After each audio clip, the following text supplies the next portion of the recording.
Okay, go ahead. Thank you very much for having me. This is an important process of my research. My presentation is about global networks of artificial intelligence. That is a result with my colleague Nicolás de la Peña and the result of computational finance and economic lab in Universidad Jorge Tadeo Lozano and my colleague Universidad de La Salle. Okay, we have a lot of things to talk about artificial intelligence, but it's a realistic scheme about the artificial intelligence. What is the motivation of this paper, especially about what happened with artificial intelligence have consolidated new perspectives on national and foreign policy strategies. But science and technology capabilities have been inequality situations that affect the process of artificial intelligence and other technologies around the world. Okay, the rise of supremacy again began several years ago. However, AI advance continues to transform industries, organizations, and strategies. There is a tendency to overlook the geopolitical implication of these ecosystems. China starting 2017, United States 2019, about the AI strategy or AI plan. But what is the implication of this race of AI supremacy? The emergence of the AI ecosystem has several implications. AI gap among countries like United States, China, but countries like Colombia, like Brazil, like India, like Pakistan, and other countries. And this gap affect always the organizations. And what happened with the AI ecosystems? The AI ecosystem not is only the knowledge. The ecosystem is a hardware, energy, data structures, algorithms, and other aspects that affect the evolution of these ecosystems. In this case, what is the question? So seeing the age of AI questions arise, what is the gap in capabilities? The gap in capabilities is the principal questions. In this paper, we have 4 questions, but in this case, in the talk, we try to resolve 2 questions. And the other is what it means for lagging countries and their organizations. To address these questions, we aim to analyze whether the rise of AI supremacy is shaping 2 aspects. First, an AI gap among countries and their organizations, and second, an AI ecosystem, especially hardware, economic, financial, and data structures. By empirically demonstrating the existence of the AI gap and increase over time, this paper sheds the new light of the implications of the AI ecosystems for different countries and their organizations. In this case, probably AI capabilities, while many others will need to leverage them. Thus, AI methods are the center of the AI ecosystem, but serving as a tool for the advancement of organizations, but also as a tool for power. Very quickly, the methods of this paper. Each country is assigned a fineness parameter. The fineness parameter is there, and choose from the distributions that is there. Okay, and the matching possible fitness in the world system. Namely, each new country connects to countries presenting the world system, and the probability of these connections depend of connectivity, there, influence, preferential attachment, there, and fitness, there. Okay, but we identify another perspective with these elements that countries that don't have these elements always. But the probability that is part of the periphery is high because not all countries are successful in international influence competitions. Probably some cases, the countries like some countries in Latin America, Africa, in some cases, Asia Pacific or Asia. We create, in this case, a multi-layer network of international multi-layer network. And probably we define in a single layer network a set of countries coupled with a set of edges in this case, and 4 layers that represent the multi-layer structure. The first multi-layer, that is a AI layer, and the nodes of this layer represent, AI publications by country and AI patents. The edge, that is a conference and affiliation originated author. The tech layer, in this case, the semiconductors structure, the node is semiconductors patents, and the edge is the semiconductor experts. the two layers, the third layer, sorry, economic layer, the node is the GDP by country, and the edge is the experts about country by country. And the final layer, financial layer, node is international research and edge foreign direct investment. In this case, we have two layers connect with artificial intelligence, but the other financial and economic layers is very important because is the support of the structure of artificial intelligence. Okay, what is the results of our paper? The analysis of AI evolution employs two approaches. The first one is the examining AI as a scientific process, reveals the United States dominance in AI publications during the analysis period 2000 and 2023. Secondly, the evolution of knowledge networks in artificial intelligence is a struggle panel for 2010 and 2020, focusing on paper present at the Association for the Advance of Artificial Intelligence conference, categorized by the affiliation origin of each author. The estimates identify the weight interactions of authors and the significance of their nationality.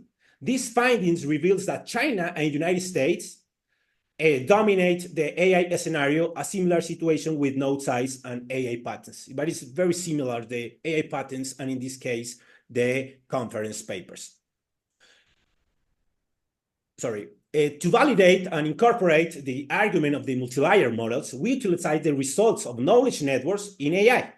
In 2000, the United States took the forefront of the AI research ecosystem, with authors from affiliations in other countries established some links with authors affiliated with institutions in the United States. Nevertheless, the prevalent patterns involve interactions among authors from institutions in the same country of origin, but resulting in a disconnect structure in periphery. What happened with countries like Colombia, like Chile, like Nigeria, like South Africa? It is a periphery, not its connect with other, principal nodes, in this case, USA or other nodes like United Kingdom, France, Germany, Canada, or China. But in this case, in 2020, the network analysis revealed several filters where China and the United States formed three structural patterns. First, the self-loops between authors in the same country, indicating interactions among authors from institutions in the same country. Second, hubs of research show interaction among institutions from various countries. Some institutions in China connect with some institutions with Canada or USA, etc., etc.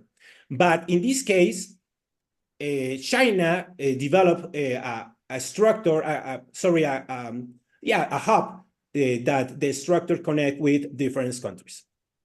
Another pattern, what is increased presence of authors with Chinese origins in institutions in the United States, in Canada, in Australia, and the United Kingdom, significantly China consolidation of its position in the center. Yeah, okay. And finally, what happened with other countries? The example of India.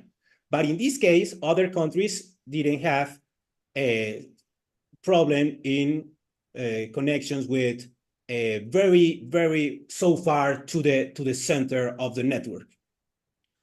Okay, in this case, we use the four layers, the economic, financial, technological capabilities, develop the AI capabilities. In this case, if you check the results, the principal developed countries is in the center.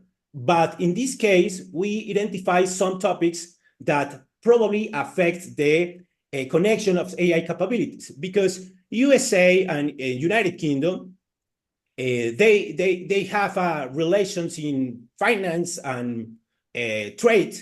But in this case, if we check what is the result of the network, when we connect economic, financial, technological capabilities and AI capabilities, a new hub, China in the center, but different countries very close to China in these topics, probably because in this case, Canada, Australia, Brazil, France, and or Germany we have a connections with financial capabilities, in this case, foreign direct investment and exports.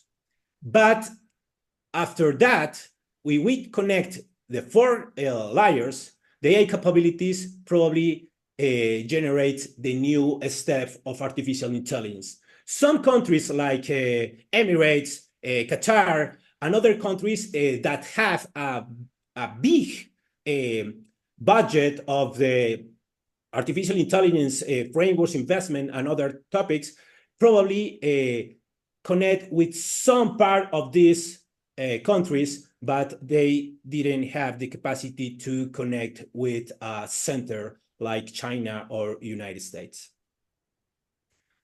Okay, what is the conclusion of this paper? But it's a big research with other topics.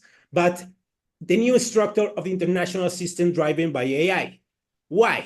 Because some countries develop a new structure of technological policy, but this policy that could affect the organizations. The new research budgets, like the budget of some countries like Emirates or Qatar, but the connections with budgets like United States or China to develop the new stage of artificial intelligence probably create a new scientific framework. And the new scientific framework, we know, that affect the evolution of organizations. What happened in this case? Technological and scientific public resource probably approximate or create a consolidation of AI research across multiple organizations. What happened in countries like that they have a big budget or are budget with some countries that they have to attend populations, they have to attend public services or utilities, and other topics. The technological resources probably is so small that affect the evolution of the AI in this case. Main takeaway: the relations between structure and AI activities suggest that this structural change can further transform international power dynamics, potentially widening the gap among countries regarding their economic, financial, and technological strength. In this case, we find that the artificial intelligence and international power are closely related to central economic countries because the evolution of artificial intelligence capabilities needs the other international capabilities evolution. Besides, the process is not autonomous because any advance of artificial intelligence will frame in the advance of other economical, technological, financial, and research affairs in which international business is fundamental. The future research, international power and AI global networks, AI knowledge networks, and the artificial intelligence supply chains. And thank you very much for your attention.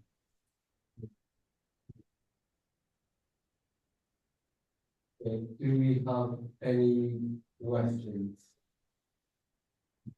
Please. No. I guess I have one. So it's just more a technical question about some of the data. So you described all the different layers of the economic layer and the publications of the AI papers and things. I just wonder where that data came from. Maybe you already mentioned it. I didn't hear it. Sorry, can you hear me? Can you hear you? Can you hear me now? Hello? Sorry, I can hear you.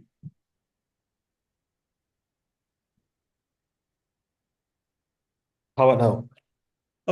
Oh, great. Yeah, I was just curious about where you got the data from for your model. What you do what? The Sorry. data. Okay, the data. Okay, the data. Let me check very quickly. The data is AI publications by country, and the scope is 2000 and 2023.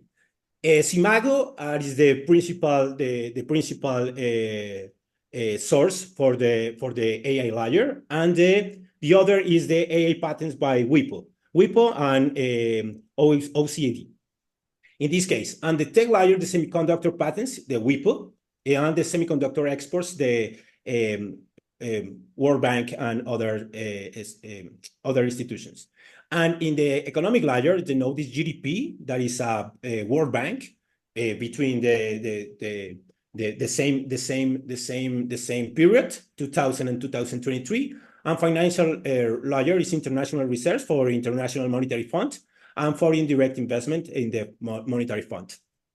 The connection, I probably some aspects that in the AI layers that's not disconnect probably is in connect with other research, principal the research in the companies. But in this case, probably is the best proxy to identify the knowledge networks of artificial intelligence. Probably other aspects and other organizations identify that this data is the best options to identify the evolution of AI research and the AI knowledge context.